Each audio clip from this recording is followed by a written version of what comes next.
Hello friends, कैसे हैं आप सब। आई होप आप सब अच्छे होंगे। फ्रेंड्स, आज शिव शारदोय विज्ञान के बारे में आगे चर्चा करेंगे कि शुक्ल पक्ष की कब कौन सा काम करना चाहिए। ये और भी कुछ गहराई से कुछ और अध्ययन है।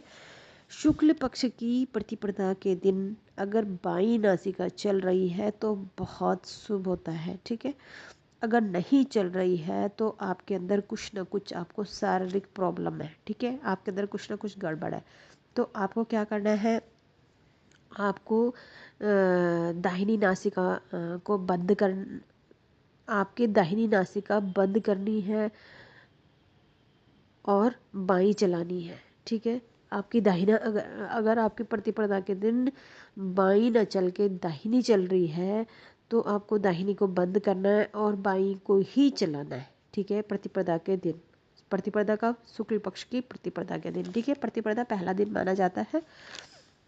ठीक है, और पूरे दिन आपकी बाई नासिका ही चले। खाली आपने बड़ी नीति खाना खाते समय और नहाते समय आपको अपनी नाक की जब आप दाहिनी नासिका बंद करेंगे कॉटन के माध्यम से तो आप वो कॉटन हटा देंगे और खाली नहाते समय, खाना खाते समय और बड़ी नीति के टाइम, इन 3 टाइम में आपकी दाहिनी चल जानी चाहिए। ठीक है, उसके बाद फिर दाहिनी को बंद कर दें और पूरे दिन आप अपनी बाई नासिका को चलाने की कोशिश करें। ठीक है फ्रेंड्स, ऐसा करें।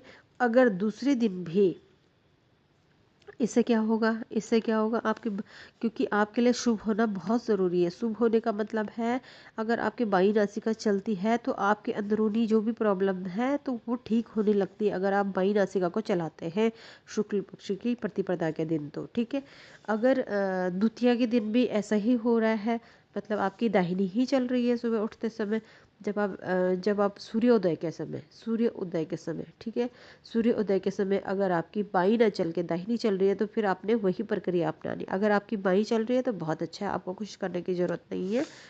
फिर आपने वही देखना है कि खाना खाते समय, नहाते समय और बड़ी नीति के टाइम आपकी दाहिनी चलनी चाहिए। बाकी आपकी बाई चलते रहे, कोई दिक्कत नहीं है। ठीक है फ्रेंड्स, अगर आपकी बाई नहीं चल रही है प्रतिपदा के सूर्योदय के टाइम तो फिर आप, अगर आपकी दाहिनी चल रही है तो फिर आपने वही प्रक्रिया करनी है जो आपने पहले दिन की थी। ठीक है, तृतीया के दिन भी ऐसा ही करें। अगर चल रही है तो बहुत अच्छी बात है, नहीं चल रही है तो आप दाहिनी को कॉटन से बंद कर दें और बाई को चलाएं। ठीक है, ये थी शुक्ल पक्ष के 3 दिन, प्रथम, द्वितीय और तृतीय दिन। ठीक है, इसमें बाई चलनी ही चाहिए। अब है चतुर्थी, पंचमी और षष्ठी। चतुर्थी, पंचमी और षष्ठी को आपकी दाहिनी नासिका से श्वास चलनी चाहिए। दाहिनी का मतलब है पिंगला नाड़ी, पिंगला नाड़ी से आपकी सांसें चलनी चाहिए। ठीक है, वैसे तो ऑटोमेटिक ही चलती हैं, अगर कोई स्वस्थ है तो उसकी चलती ही है, लेकिन कोई अगर अंदरूनी कोई दिक्कत है, कोई प्रॉब्लम है तो नहीं चलती है। ठीक है, तो आपको क्या करना है, अगर दाहिनी चल रही है तो बहुत अच्छी बात है, नहीं चल रही है तो आप कोशिश करें कि बाई बाई में कॉटन डालें और फिर दाहिनी को चलाएं जैसे पहले बताया गया था। ठीक है, ऐसे ही सप्तमी, अष्टमी और नवमी को इन दिनों भी सूर्योदय के समय बायां स्वर चलना ही चाहिए। ठीक है, नहीं चल रहा है तो आप वही प्रक्रिया अपना सकते हैं। एकादशी, द्वादशी को सूर्य स्वर चलना चाहिए, नोट करते रहें। त्रयोदशी, चौदस को बायां स्वर चलना चाहिए। जब आपका स्वर बदलता है तो 12 से 13 मिनट की सांस में आपकी सुषुम्ना चलती है। तो आज हम खास तौर पे सुषुम्ना के बारे में ही बात करना चाह रहे थे। जब सुषुम्ना चल रही है तो आप कोई भी कार्य नहीं करेंगे। ठीक है, जैसे कि कोई भी, मतलब कुछ भी आप नया शुरू नहीं करेंगे। अगर आप बैठे हैं तो बैठे रहें, खड़े हैं तो खड़े ही रहें, जो भी कार्य आप कर रहे हैं उसी अवस्था में रहें जैसे आप हैं। और आपको पता चल गया है कि आपकी सुषुम्ना चल रही है तो वो आपको चेक करना, आपको प्रैक्टिस करनी पड़ेगी उसमें। ठीक है, कैसे चेक करते हैं। ठीक है, और भोजन तो बिल्कुल भी ना ग्रहण करें, नहीं तो ये तुरंत बीमारी पैदा करता है अगर आप सुषुम्ना में भोजन ग्रहण करते हैं तो। ठीक है, सिर्फ ध्यान साधना करनी है उस वक्त आपकी कुंडलिनी जागृत होती है। आपके मन में नए विचार ना लाए, किसी का बुरा ना सोचे और अपना भी कुछ बुरा ना सोचे। ठीक है, कोई भी विचार मन में ना आने दे, सिर्फ ध्यान साधना करें। अगर सुषुम्ना ज़्यादा चलती है तो कोई भी उस वक्त नया काम ना करे, नए विचार मन में न लाए, कहीं भी यात्रा ना करे। उस वक्त जो भी विचार मन में आते तुरंत उन्हें छोड़ दे और आंखें बंद करके ध्यान साधना करें। ये थी सुषुम्ना के बारे में महत्वपूर्ण जानकारी। ठीक है फ्रेंड्स, अब हम जानेंगे कि नया कार्य करने जाना है तो बायां स्वर चल रहा हो, अगर नया काम में जाते समय बायां स्वर चल रहा है तो दक्षिण पश्चिम की दिशा में जाना है, तो ही आगे तो ही अपने पैर आगे बढ़ाएं और सम अक्षर में पैर आगे रखें। क्योंकि बायां स्वर जब भी चल रहा होता है तो जैसे कि आप कदम रखेंगे 1 2 सम संख्या ना, 1 2 3 4 ऐसे करके, या 6 या 8, इस तरह से सम संख्या में आप कदम आगे रखेंगे। ठीक है, और थोड़ा रुक के फिर आगे चलेंगे। ठीक है, उसके बाद आगे बढ़े जहाँ आपको जाना है। ठीक है, नया कार्य करना है तो उस भूमि पर बायां पैर पहले रखें जहाँ पे आपको नया काम करना है पहले। ठीक है, ये बहुत फलीभूत होता है, बहुत सफल होता है इससे कार्य। ठीक है, अगर पूर्व और उत्तर की दिशा में जा रहे हैं तो दाहिना स्वर चल रहा है, अगर वैसे बायां चल रहा है तो वो शुभ तो होता ही है। अगर पूर्व दिशा और उत्तर दिशा की ओर जा रहे हैं, दाहिना स्वर चल रहा है तो 1 3 5 विषम संख्या में कदम आगे बढ़ाएं। ठीक है, 1 3 5 ऐसा करके थोड़ा रुके फिर आगे बढ़े, है ना। घर से दाहिनी दिशा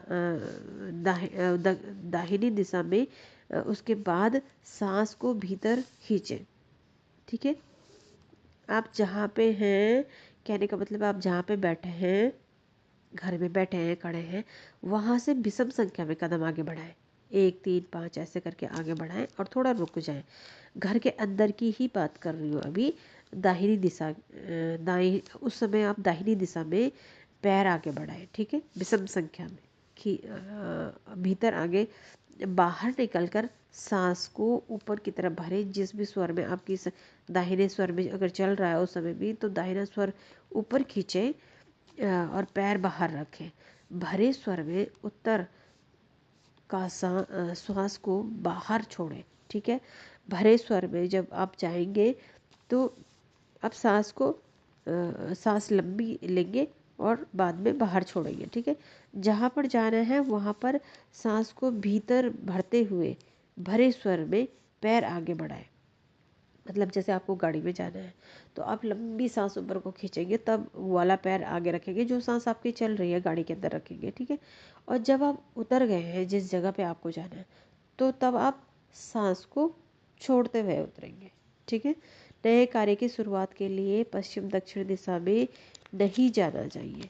ठीक है, अगर आप नए किस में नहीं जाना चाहिए, सूर्य नाड़ी में। ठीक है, अगर आप नया काम शुरू करना चाह रहे हैं, ये जो मैंने इससे ऊपर बताया था ना कि अगर दाहिना स्वर चल रहा है तो ये नए काम के लिए नहीं, ये पुराने काम की बात हो रही है। ठीक है, अगर आप नया काम में जाना चाहते हैं, नए काम की शुरुआत करना चाहते हैं तो सूर्य नाड़ी में ना करें, दक्षिण दिशा में भी ना करें।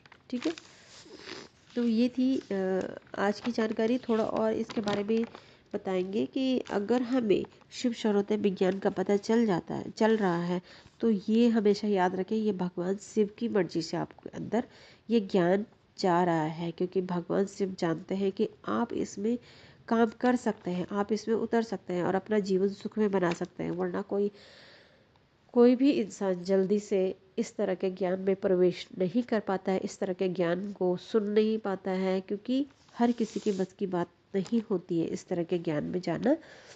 जो निस्वार्थ भाव का होगा, जिसके अंदर जलन की भावना नहीं होगी, जो मांसाहार नहीं करेगा, जो दूसरों को दुख नहीं पहुंचाएगा, जो सात्विक भोजन करेगा और इस तरह के अल्कोहल नहीं लेगा, वही इंसान शिव शरोते विज्ञान का ज्ञाता बन सकता है मेहनत करके। ठीक है, तो ये जानना हमारे लिए बहुत ज़रूरी था।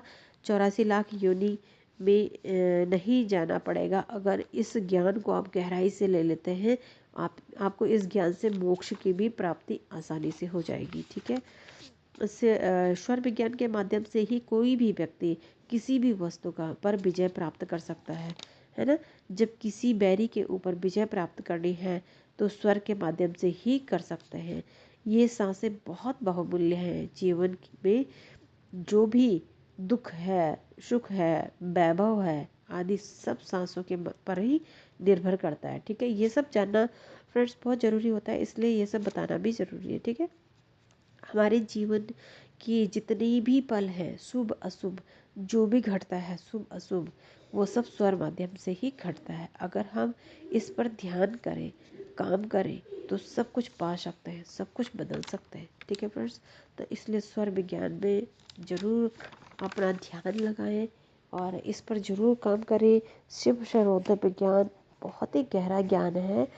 इसे भगवान शिव ने माता पार्वती को मनुष्यों के कल्याण के लिए बताया गया था। ठीक है, मनुष्यों के कल्याण के लिए इस ज्ञान को बताया गया है। इसमें क्या बताया है भगवान शिव ने?